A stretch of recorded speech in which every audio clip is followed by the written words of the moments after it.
The sky above New York City turned an eerie shade of orange as the massive alien ship descended.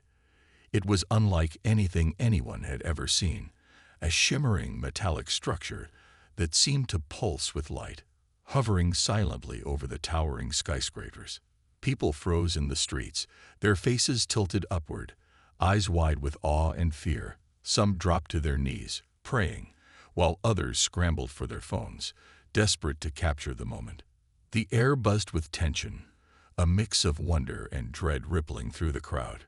In a secure room deep beneath the United Nations building, a team of scientists, diplomats, and military officials gathered around a large table.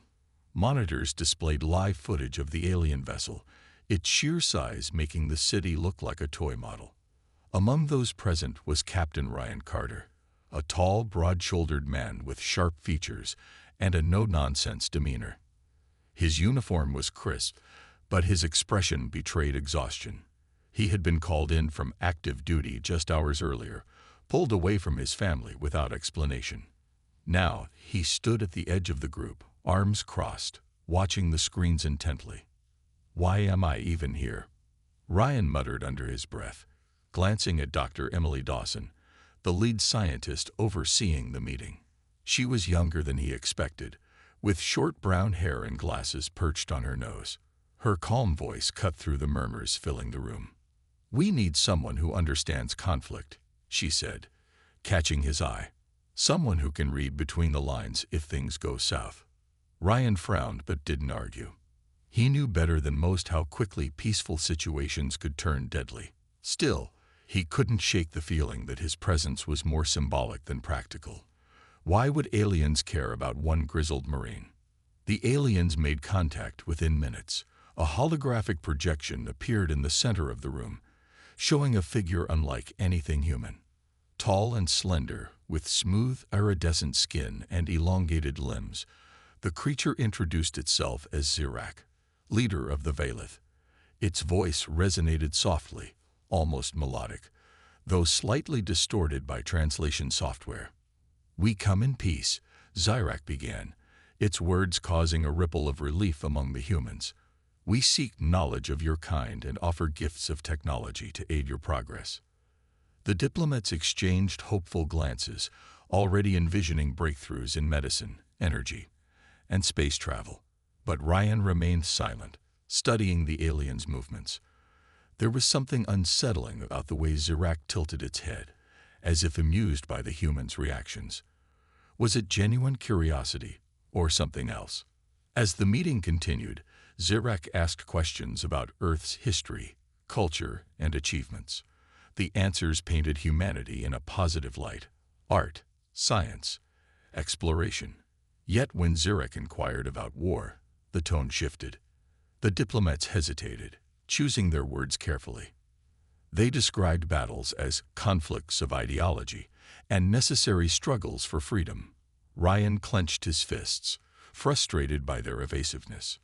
When Zirak mentioned hearing rumors of atrocities committed by humans, the room fell silent. One diplomat laughed nervously, dismissing the claims as exaggerated stories. Ryan stepped forward then, his boots clicking against the floor. "You think we're harmless," he said, his voice steady but firm. "But you haven't heard the whole story yet." All eyes turned to him, including Zirak's glowing ones. For the first time since arriving, the alien seemed genuinely intrigued. After Ryan's bold statement, the room grew tense. The diplomats shifted uncomfortably in their seats, unsure how to handle this sudden interruption. Dr. Emily Dawson shot him a sharp look, silently urging him to step back and let the professionals take over. But Ryan didn't move. His stance was firm, his gaze locked onto the holographic figure of Zirak, who seemed more curious than offended. "You claim we are harmless," Ryan continued, his voice calm but carrying an edge that demanded attention. "But you don't know us." "Not really." Zirak tilted its head slightly, the movement almost bird-like. Its glowing eyes narrowed as if trying to decipher Ryan's tone. "Explain," it said simply, the single word resonating through the room like a soft chime. Ryan glanced at the others briefly before turning back to the alien leader. He knew he was stepping into dangerous territory, but something about Zirak's dismissive attitude toward humanity's darker side bothered him. If the Valith truly believed humans were insignificant, they might underestimate them, and that could lead to disaster. "We've done things," Ryan began, choosing his words carefully. "Things you wouldn't understand unless you've lived through them. Wars, genocide, destruction on scales so large they're hard to imagine." The room fell silent except for the faint hum of the holographic projector. One of the diplomats cleared his throat nervously, but no one dared interrupt. Even Dr. Dawson seemed frozen, her pen hovering above her notepad as she stared at Ryan with wide eyes. Zirak's expression, if it could even be called that, remained unreadable. "You speak of violence," it said after a pause. "Yet your species also creates beauty. Music, art, science. Why focus on destruction?" "Because destruction is part of who we are," Ryan replied without hesitation. "It's easy to talk about the good stuff, the achievements, but ignoring the bad doesn't make it go away. You wanted to learn about us. Then you need to hear the whole truth." For a moment, Zirak didn't respond. It studied Ryan intently, its elongated fingers tapping lightly against its arm, a gesture that might have been contemplative or impatient. It was impossible to tell. Finally, it spoke again. "Your history shows conflict, yes. But these acts, atrocities, as you call them, they seem exaggerated. Ritualistic, perhaps, a way to resolve disputes rather than true harm." Ryan's jaw tightened. He had expected skepticism, but this casual dismissal angered him. "Ritualistic," he repeated, his voice rising slightly. "Tell that to the millions who died in wars, or the families torn apart by genocide. This isn't some game we play, it's real. And it leaves scars." The other humans in the room exchanged uneasy glances. Some looked embarrassed, while others appeared irritated by Ryan's bluntness. One diplomat leaned close to Dr. Dawson and whispered, "This isn't helping." But Zirak raised a hand, silencing any protests. "Continue," it said, its tone softer now, almost intrigued. "Show me these scars." Ryan hesitated, caught off guard by the request. He hadn't planned to share personal stories, but now that the moment was here, he realized there was no better way to drive his point home. Taking a deep breath, he began recounting memories from his time in combat. Stories of villages reduced to rubble, children orphaned, soldiers haunted by what they'd seen and done. Each word carried the weight of experience, raw and unfiltered. As he spoke, the atmosphere in the room shifted. The diplomats sat rigidly, avoiding eye contact, while Dr. Dawson scribbled furiously in her notebook. Zirak, however, listened intently, its posture relaxed yet alert. When Ryan finished, the alien leader remained silent for several seconds, processing what it had heard. "You are complex," Zirak finally said, its voice tinged with something akin to respect, or maybe caution. "More so than we anticipated." Ryan met its gaze evenly, his message clear. Humanity wasn't to be underestimated. Later that evening, Ryan found himself sitting alone in a small briefing room adjacent to the main conference hall. The meeting with Zirak had ended abruptly after his recounting of humanity's darker history, leaving both humans and aliens to process what had been said. While the diplomats busied themselves drafting formal statements and analyzing every word exchange, Ryan had retreated to this quieter space, needing a moment to collect his thoughts. Dr. Emily Dawson eventually joined him, closing the door softly behind her. She carried a cup of coffee in one hand and slid it across the table toward him before taking a seat. "You okay?" she asked, her tone softer than usual. Ryan shrugged, wrapping his fingers around the warm mug but not drinking from it. "I'm fine," he said, though his furrowed brow suggested otherwise. "Just tired." Emily studied him for a moment, then sighed. "Look, I know you think we're sugarcoating things, but diplomacy isn't about laying all our cards on the table right away. We have to ease them into understanding who we are." And what if they never get it? Ryan shot back, his voice low but firm. What if they keep thinking we're just some harmless species they can walk all over? You saw how Xeric reacted, confused, maybe even amused. That's not good enough. Emily leaned forward, resting her elbows on the table. We don't know their intentions yet. For all we know, they could be telling the truth about wanting peace. But alien or not, no one responds well to being lectured, especially by someone like you. Someone like me. Ryan raised an eyebrow, his tone sharp now. You mean a soldier? I mean someone who doesn't mince words, Emily clarified quickly, holding up a hand to diffuse the tension. Which is exactly why you're here. You're supposed to balance us out, keep us grounded. But if you push too hard too fast, we risk losing whatever trust we've built so far. Ryan stared at her, weighing her words. He knew she had a point. Diplomacy was a delicate dance, and he wasn't exactly known for subtlety. Still, something about Xeric's reaction gnawed at him. The alien leader hadn't seemed afraid, just intrigued. And that worried him more than anything else. What do you think they'll do next? Ryan asked finally, leaning back in his chair. Emily hesitated, glancing at the closed door as if expecting someone to burst in with an answer. Hard to say. They've asked for access to our historical records. Documents, videos, anything that shows evidence of human behavior. Apparently, hearing your stories wasn't enough. They want proof. Ryan snorted. Proof, huh? Guess they're going to see plenty of ugly stuff when they dig deeper. Exactly, Emily said, nodding. And that's where things could get tricky. If they misinterpret our actions, or worse, decide we're too dangerous to deal with, we might find ourselves in a very bad situation. Ryan rubbed his temples, feeling the weight of responsibility pressing down on him. So what's the plan? Keep feeding them sanitized versions of history while hoping they don't figure out the rest. No, Emily replied firmly. That's why you're staying involved. When they start asking tougher questions, and they will, you'll be the one answering. Your perspective matters.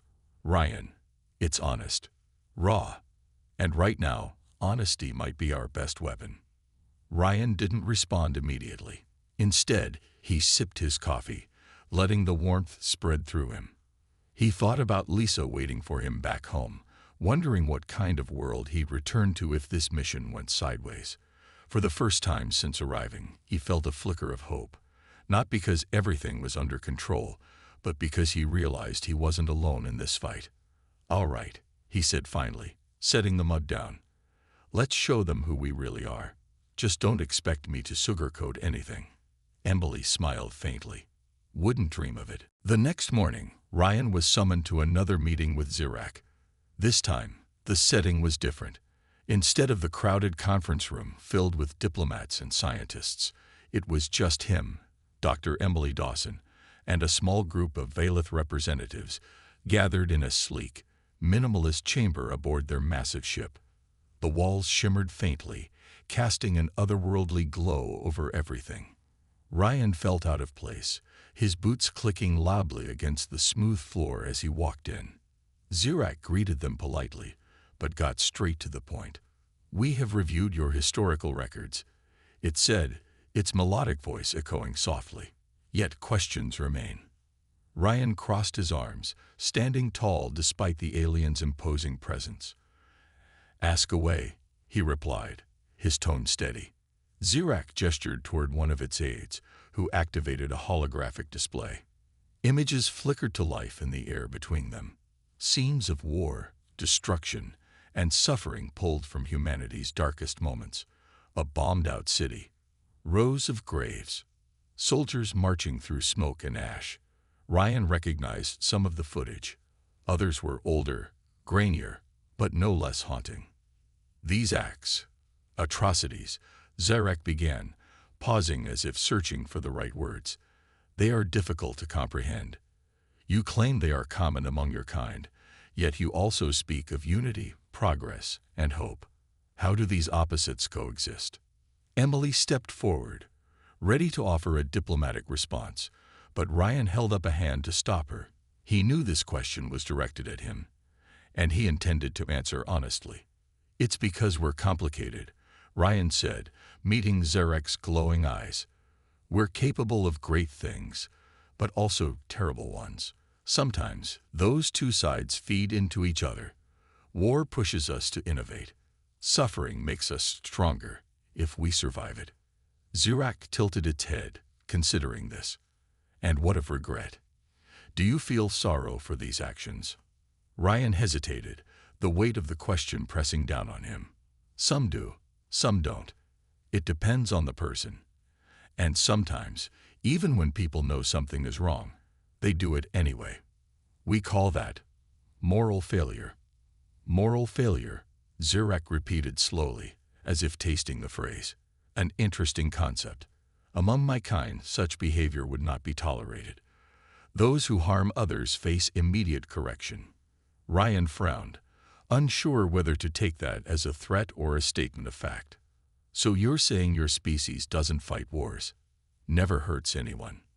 "We resolve disputes through logic and consensus," Zarak replied smoothly. "Violence is inefficient, destructive. Why waste resources when agreements can be reached without bloodshed?" Ryan couldn't help but laugh bitterly. "Sounds nice in theory. But tell me this. What happens when someone disagrees with your logic? What if they refuse to play along?" Zarek's expression didn't change, but there was a subtle shift in its posture, a stiffness that hadn't been there before. "Such occurrences are rare. When they arise, measures are taken to restore order." Ryan exchanged a glance with Emily, who looked uneasy. He could practically hear her thoughts. "Be careful. Don't provoke them." But Ryan pressed on, driven by instinct. "Measures," he echoed. "You mean force, control, maybe even elimination." Zarak didn't deny it. Instead, it leaned closer, its glowing eyes locking onto Ryan's. "You judge us based on your own nature. Perhaps it is you who should reflect on the cost of your choices." The room fell silent, the tension thick enough to cut with a knife. Ryan realized he had struck a nerve, exposing a truth the Valeth preferred to keep hidden. For all their talk of peace and logic, they weren't so different from humans after all. Finally, Emily broke the silence. "Both our species have made mistakes," she said gently, stepping between Ryan and Zarak. "What matters now is finding a way to move forward, together." Zarak regarded her for a long moment, then nodded slightly. "Perhaps, but understanding requires more than words. Actions will prove your sincerity." As the meeting ended, Ryan followed Emily back to the exit, his mind racing. He had seen a glimpse of the Valeth's true nature, and it left him uneasy. Whatever happened next, one thing was clear. Humanity's survival might depend on how well they could balance honesty with caution and strength with restraint. Back on Earth, the days following the meeting with Zarak were tense. News of humanity's first contact with aliens spread quickly, and public opinion was divided. Some people celebrated the event as a historic milestone, hailing it as the dawn of a new era of cooperation and technological advancement. Others were skeptical, fearing that the Valeth might have ulterior motives. Conspiracy theories flourished online, and protests erupted in major cities, with crowds chanting slogans like "Stay safe, stay free," and "No alien deals." For Ryan Carter, the pressure mounted. He spent hours in debriefings, explaining his interactions with Zarak to military leaders and government officials. They grilled him about every detail, asking whether he thought the Valeth could be trusted or if they posed a hidden threat. Ryan tried to stay calm, but frustration simmered beneath the surface. How could anyone expect him to predict the intentions of an alien species? All he knew for sure was that Zarak had seemed both intrigued and cautious, traits that made them unpredictable. Lisa Carter noticed her husband's growing stress when he finally came home for a brief visit. She greeted him at the door, wrapping her arms around him tightly. "You look exhausted," she said softly, pulling back to study his face. "I feel it," Ryan admitted, running a hand through his short cropped hair. He sank onto the couch, Leaning forward with his elbows on his knees, Lisa sat beside him, waiting patiently for him to speak. "Do you think they're dangerous?" she asked after a moment, her voice tinged with worry. Ryan hesitated, unsure how much to share. "I don't know," he said finally. "They act peaceful, but there's something off about them, like they're testing us." Lisa frowned. "Testing you, you mean?" He nodded. "Yeah. Me, all of us. They keep asking questions, digging deeper into our history. It's like they're trying to figure out if we're worth dealing with, or if we're just bugs under a microscope." Lisa reached over, placing a comforting hand on his shoulder. "And what do you think? Are we bugs?" Ryan chuckled dryly. "Not exactly, but we're definitely not harmless either. That's what I've been trying to tell them. The diplomats, the scientists, even Zirak. We've got a dark side, sure, but we've also got grit, resilience. If they underestimate us, they'll regret it." Lisa smiled faintly, though concern lingered in her eyes. "Just promise me you'll be careful. You've always been good at reading people, or aliens, apparently, but this feels bigger than anything you've faced before." Ryan squeezed her hand, appreciating her support. "I'll do my best," he said simply. Deep down, though, he wasn't so sure. The stakes were higher than ever, and one wrong move could spell disaster. Not just for him, but for everyone on Earth. Meanwhile, aboard their ship orbiting the planet, the Valeth convened in private. Zirak addressed its council, sharing observations from the meetings with humans. "Their capacity for violence is undeniable," it said, projecting images of war-torn landscapes and battlefields. "Yet they also display remarkable adaptability and determination. They rebuild after destruction. They endure." One council member spoke up, its tone sharp. "Endurance does not equate to strength. Their methods are chaotic, inefficient. Would they truly pose a threat to us?" Zirak considered this, its elongated fingers tapping lightly against its arm. "Perhaps not directly. But unpredictability can be dangerous. Their emotions drive them. Fear, anger, ambition. These forces make them volatile. We must proceed carefully." The council murmured in agreement, though some seemed unconvinced. One argued that the humans' apparent weaknesses made them irrelevant, while another suggested exploiting those flaws to secure dominance. Zirak silenced them with a raised hand. "For now," it declared, "we observe. Let us see how they respond to further tests. Only then will we decide whether they are allies or obstacles." As the council dispersed, Zirak remained behind, staring at the holographic image of Earth spinning silently in the void. The planet was beautiful, vibrant with life and potential. But beneath its surface lay shadows, complex, unpredictable, and deeply human. Whatever happened next, Zirak realized, would shape the fate of both species. Days turned into weeks, and the Valeth's next move came without warning. Early one morning, reports flooded in from a remote human colony on the edge of Earth's solar system. The settlers described strange activity. A fleet of unidentified ships hovering near their outpost, scanning the area with advanced technology. Panic spread quickly as communications were disrupted, leaving the colonists isolated and vulnerable. Back on Earth, Ryan was called into an emergency meeting at the United Nations headquarters. The atmosphere was chaotic, with officials shouting over each other and technicians scrambling to gather data. A live feed showed shaky footage of the alien vessels, sleek and menacing against the blackness of space. Ryan stood at the back of the room, arms crossed, his sharp eyes taking in every detail. "This is it," one general muttered under his breath. "They're making their move." Ryan didn't respond. He had suspected something like this might happen after his last conversation with Zirak. The Valeth's interest in humanity's darker side hadn't been purely academic. They were testing them, probing for weaknesses. Now, it seemed, they had found one. Dr. Emily Dawson approached him, her face pale but determined. "We need to act fast," she said. "If we retaliate blindly, It could escalate into full-blown conflict. But if we do nothing, they'll see us as weak. Ryan nodded slowly. Agreed. We can't just roll over, but we also can't go in guns blazing. There's got to be a middle ground. Together, they worked with military strategists to devise a plan. Instead of launching a direct attack, they proposed using non-lethal force to neutralize the threat. Drones equipped with electromagnetic pulses would disable the alien ship's systems temporarily, giving humans time to regain control of the situation. It was risky. There was no guarantee the Valith wouldn't interpret it as aggression. But it was better than starting an outright war. As preparations unfolded, Ryan couldn't shake the feeling that he was being watched.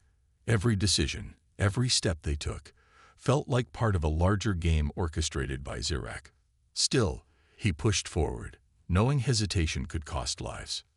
Meanwhile, aboard their ship, Zirak observed the unfolding events with quiet fascination.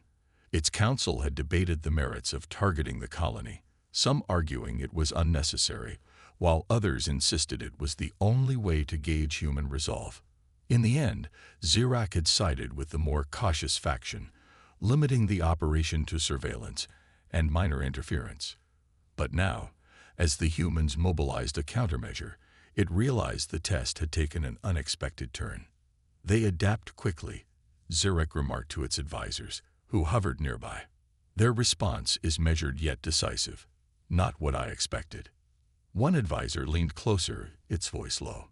Perhaps they are more formidable than we assumed. Zirak considered this, its glowing eyes narrowing slightly. Or perhaps they are simply desperate. Either way, this changes things. By the time the drones reached the colony, tensions were at a breaking point. The electromagnetic pulses fired successfully, disabling several Valith ships and forcing them to retreat. Cheers erupted among the human teams monitoring the operation, but Ryan remained grim. He knew this wasn't a victory, it was a message, a demonstration of humanity's ability to defend itself without resorting to bloodshed. When news of the incident reached Earth, reactions were mixed. Some hailed the successful defense as proof of humanity's ingenuity and strength. Others warned that it might provoke the Valith into retaliation. Amid the chaos, Ryan received a private transmission from Zirak. "You have shown restraint," the alien leader said, its tone unreadable. "And yet, you have also demonstrated capability. This balance intrigues me." Ryan stared at the holographic projection, his expression hardening. "We don't want trouble," he replied, "but we won't back down either." Zirak paused, as if weighing its next words carefully.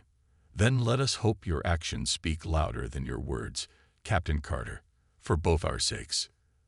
The transmission ended, leaving Ryan alone with his thoughts. Whatever happened next, one thing was clear. Humanity had passed the first test. But the real challenge was only beginning. The days following the standoff at the colony were tense but quieter than expected. The Valith made no immediate move to retaliate, and their ships remained stationed far beyond Earth's orbit. Despite this apparent calm, Ryan couldn't shake the feeling that something bigger was coming. He spent most of his time in strategy meetings, reviewing data and preparing for any possible scenario. Yet deep down, he knew the real battle wasn't physical. It was psychological. The Valith were watching, waiting to see how humanity would respond under pressure. One evening, as Ryan sat alone in a dimly lit briefing room, Zirak requested another meeting. This time, it was held aboard the Valith ship once more, but the atmosphere felt different. Gone was the cold formality of earlier encounters. Instead, there was an air of curiosity, almost respect. Zirak greeted Ryan personally, its elongated frame moving gracefully across the chamber. "You intrigue me, Captain Carter," Zirak began, its melodic voice softer than usual. "Your actions during the recent incident demonstrated both strength and restraint, a balance I did not expect from your kind." Ryan stood tall, his expression unreadable. "We're not just survivors," he said evenly. "We're fighters. But we don't fight unless we have to." Zirak tilted its head slightly, studying him with glowing eyes. And yet you are willing to take risks, to challenge those who may be stronger. Why? Ryan hesitated, choosing his words carefully. Because survival isn't enough. We want to live freely, without fear. If someone tries to take that away, we'll do whatever it takes to stop them. For a moment, Zirak didn't respond. It seemed to consider Ryan's answer, its fingers tapping lightly against its arm. Finally, it spoke again. You speak of freedom, yet your history shows countless examples of oppression, inequality, and division. How can you claim such ideals when your own species struggles to uphold them?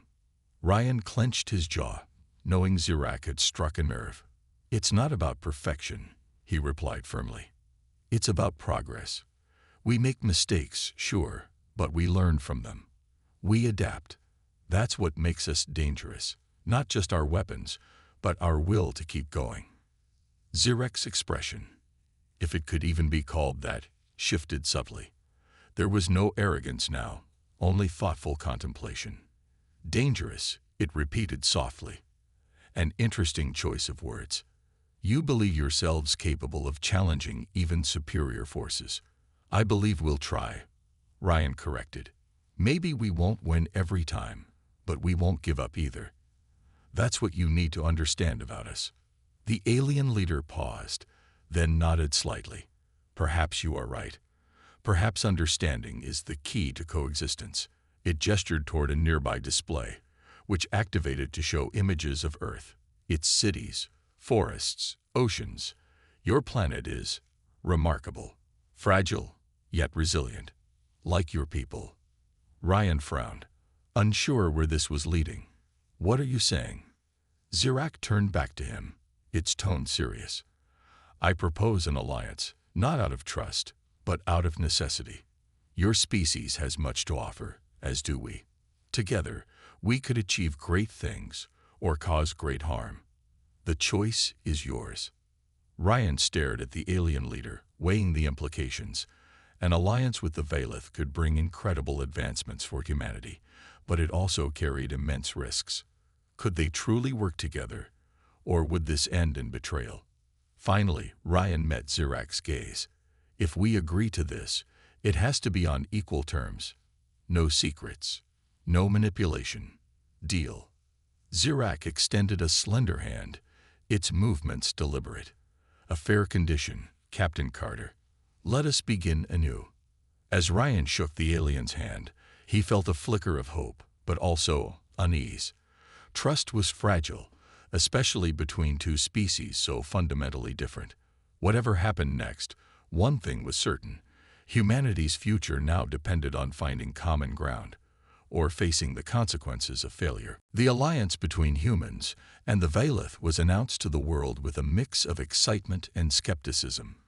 Governments hailed it as a historic opportunity for progress, while critics warned that trusting an alien species could lead to disaster. Despite the divided opinions, preparations for collaboration began immediately. Scientists from both sides exchanged knowledge, sharing breakthroughs in energy, medicine, and space travel. For the first time, humanity felt like it had stepped onto a larger stage, part of something greater than itself. Ryan Carter, however, remained cautious.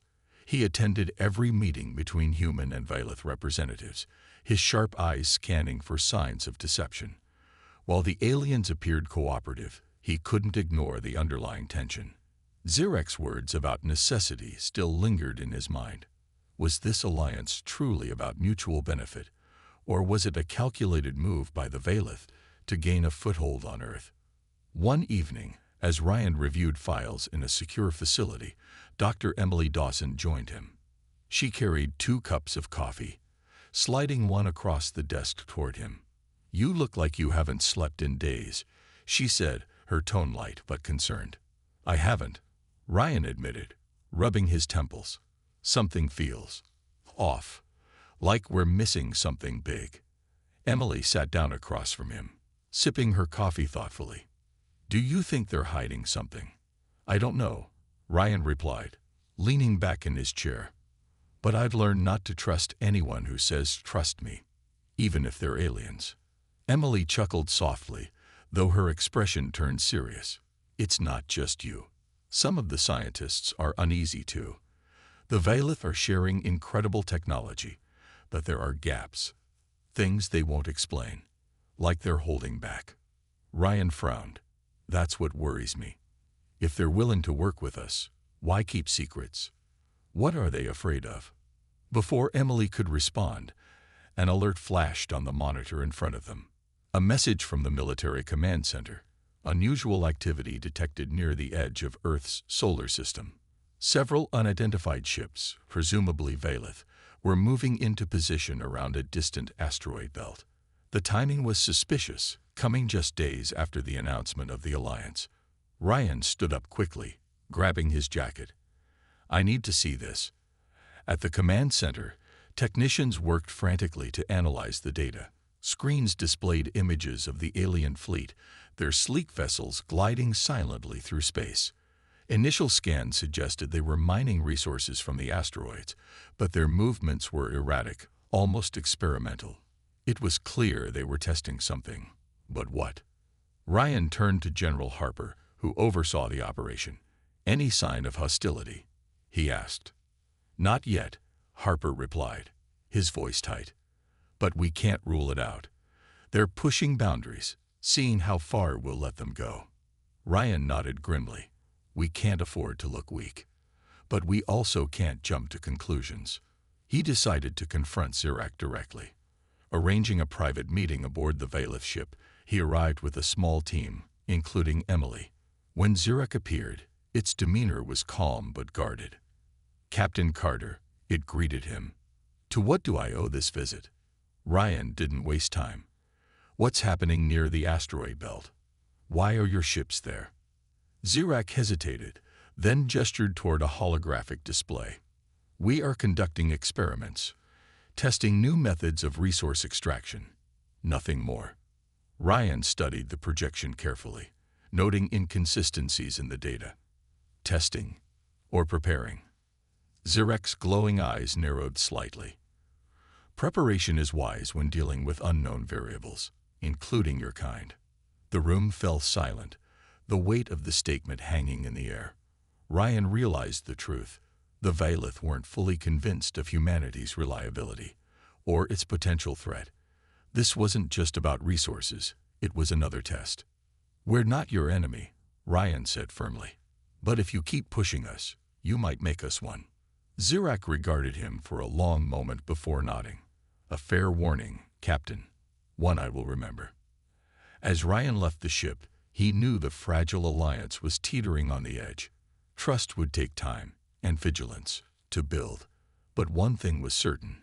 Humanity couldn't afford to lower its guard, not even for a moment. Over the next few weeks, tensions between humans and the Vailith remained high. The alien fleet near the asteroid belt showed no signs of leaving, and their mining operations continued at a steady pace. While they hadn't made any aggressive moves, their presence felt like a constant reminder that the balance of power was still uncertain. For Ryan Carter, the situation was exhausting. He spent long hours coordinating with military leaders and scientists, trying to anticipate the Vailith's next step while ensuring humanity stayed prepared for anything. At home, Lissa noticed the toll it was taking on him. She tried to offer comfort, but there was only so much she could do. "You're carrying the weight of the world on your shoulders," she said one evening as they sat together on the couch. "Maybe you need to let someone else handle this for a while." Ryan shook his head, staring at the floor. "I can't. Not yet. If I step back now, things could fall apart. The Vailith are watching us. They're testing every decision we make. One wrong move, and—" He trailed off, unwilling to finish the thought. Lisa reached over, placing a hand on his arm. "Just promise me you'll take care of yourself. You're no good to anyone if you burn out." Ryan nodded, though he knew rest wouldn't come easily. His mind was always racing, replaying conversations with Zirak, analyzing every detail for hidden meaning. Still, Lisa's words gave him a small sense of clarity. He couldn't do this alone forever. Meanwhile, aboard their ship, Zirak convened with its council to discuss the ongoing situation. The experiments near the asteroid belt had yielded valuable data, but they also raised concerns. Humanity's response to their actions had been measured yet firm, a sign that they were learning to assert themselves without resorting to violence. It was both impressive and unsettling. They adapt quickly, one council member remarked, its tone cautious. Perhaps too quickly. Zirak nodded slowly, its elongated fingers tapping against its arm. Their resilience is remarkable. But it is not just their actions that concern me, it is their unpredictability. They act out of emotion as much as logic, making them difficult to predict. Another advisor leaned forward, its glowing eyes narrowing slightly. Should we consider more direct measures? A show of strength might remind them of their place. No, Zirak replied firmly. Such actions would only escalate tensions. We must tread carefully. Their capacity for destruction is undeniable, but so is their potential for cooperation. Striking the right balance is key. As the council deliberated, Zirak turned its attention to Earth itself. Through surveillance feeds, it observed human cities bustling with life. People working, laughing, arguing. There was chaos, yes, but also creativity and determination. These traits intrigued Zirak, reminding it of something it hadn't considered before. Perhaps humanity wasn't just a species to be studied or controlled. Perhaps they were equals in ways the Valith had underestimated. Days later, Zirak summoned Ryan for another meeting. This time, the atmosphere was different, less formal, almost cordial. When Ryan arrived, Zirak greeted him personally, its posture relaxed. Captain Carter, it began, its melodic voice calm. I have considered our interactions carefully. Your people have demonstrated both strength and restraint. I believe an adjustment to our approach is necessary. Ryan raised an eyebrow, wary of the sudden shift. What kind of adjustment? We will scale back our operations near the asteroid belt, Zirak explained. In exchange, we ask for your continued cooperation in exploring mutual goals. Together, we may achieve far more than either of us could alone. Ryan studied the alien leader closely, searching for any hint of deception. For once, he found none. And if we agree? He asked cautiously. Zirak extended a slender hand, its movements deliberate. Then let this mark the beginning of true partnership, not out of necessity, but out of shared purpose. After a moment's hesitation, Ryan shook the alien's hand. As he did, he felt a flicker of hope, but also resolve. Trust would take time to build, and vigilance would remain essential. Yet for the first time, Ryan allowed himself to believe that coexistence might be possible, if both sides were willing to work for it. Months passed, and the alliance between humanity and the Valith began to take shape.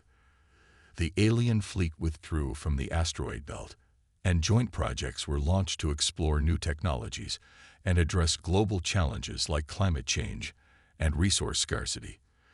For the first time in years, Earth seemed to breathe easier. Cities thrived, economies improved, and people dared to dream of a brighter future. Yet beneath the surface, tensions lingered, reminders that trust was still fragile. Ryan Carter returned home more often now, though his mind rarely strayed far from the ongoing negotiations. Lisa greeted him with a warm smile each time he walked through the door, but she could see the lines of worry etched into his face. One evening, as they sat together on the porch watching the stars, she finally spoke up. "You think it's going to last?" she asked softly, her gaze fixed on the night sky. Ryan sighed, leaning back in his chair. "I don't know," he admitted. "The Valith are smart. They're playing the long game. But so far, they've kept their promises. That's something." Lisa nodded slowly, her fingers brushing against his. "Do you trust them?" Ryan hesitated, choosing his words carefully. "Trust isn't the right word. I respect them. They're not perfect, but neither are we. What matters is that we're both trying. That's all anyone can ask for." His answer didn't fully ease Lisa's concerns, but she appreciated his honesty. She knew Ryan carried the weight of the world on his shoulders, and she was proud of how far it had come. Still, she couldn't help but wonder what the future held, not just for him, but for everyone. Meanwhile, aboard their ship orbiting Earth, Zirek reflected on the progress they had made. Its council remained divided, some members questioning whether aligning with humans was wise. But Zirek saw potential where others saw risk. Humanity's flaws were undeniable, but so was their resilience. In their determination to survive and thrive, Zirek recognized a reflection of its own species' journey. "We have much to learn from them," Zirek told its advisors during one meeting. "Their creativity, their adaptability, these traits could strengthen us as much as they benefit them. But at what cost?" One advisor countered, its tone sharp. "Every step forward brings uncertainty. How do we ensure they will not turn against us?" Zirek paused, considering the question. "By continuing to build trust, by proving ourselves worthy of their cooperation, and vice versa. It will not be easy, but nothing worthwhile ever is." As weeks turned into months, small victories began to pile up. Scientists developed breakthroughs in clean energy using shared knowledge. Farmers adopted advanced techniques to combat food shortages. Even the military found value in the partnership, using Valith technology to enhance Earth's defenses without resorting to aggression. One evening, Ryan stood outside his home, staring at the stars. Lissa joined him, wrapping an arm around his waist. "What are you thinking about?" she asked. "The future," he replied simply. "Ours, theirs, everything." Lisa smiled faintly. "Do you think we'll make it?" Ryan glanced at her, then back at the sky. "I think we'll try. And maybe that's enough." Far above, Zirek watched Earth spin silently in the void. The planet glowed softly, a beacon of life and possibility. Humanity was unpredictable, flawed, and dangerous, but also hopeful, determined, and strong. As Zirek gazed at the distant world, it felt a flicker of something unfamiliar: admiration. Perhaps coexistence wasn't just a necessity, it was an opportunity. An opportunity to grow, to adapt, and to become something greater than either species could achieve alone. For now, the stars remained quiet, but both humans and Valith knew the journey ahead would be anything but simple. Together, they looked toward the horizon, ready to face whatever came next.